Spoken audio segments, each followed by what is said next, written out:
Welcome to day 6 of the Etsy Hacks 30-Day Challenge. In today's hack, I'm going to teach you about turning off your Etsy sales history. So a lot of stores have this open. And when people click on this link right here, they could actually see every single item you have ever sold in your store. And the reason why I always recommend turning this off as an Etsy seller is because now your competitors could see what are your top products. And yeah, there are other ways that they could see what are your top products, but right here, you're making it super easy for them to spy on your store. So what I highly recommend is hiding your Etsy sales history. So if I click here, you are going to be able to see all of the sales that I have gotten in my store. And you can actually browse all the way back to the first sale I have ever gotten. So what you want to do is you want to head over to settings in your store on your dashboard.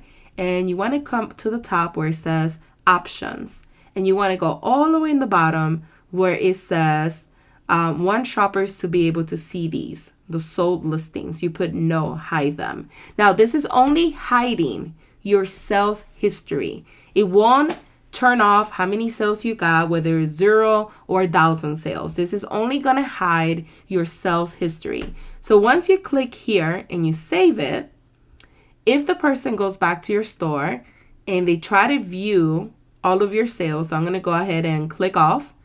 If they try to click here, the link is not there anymore. It's not clickable. They would not be able to see your sales. Now, there's many reasons why you should turn this off. It's really optional. It's really your choice. But these are the reasons why for me. 1, I don't want my competitors to see what are my top listings.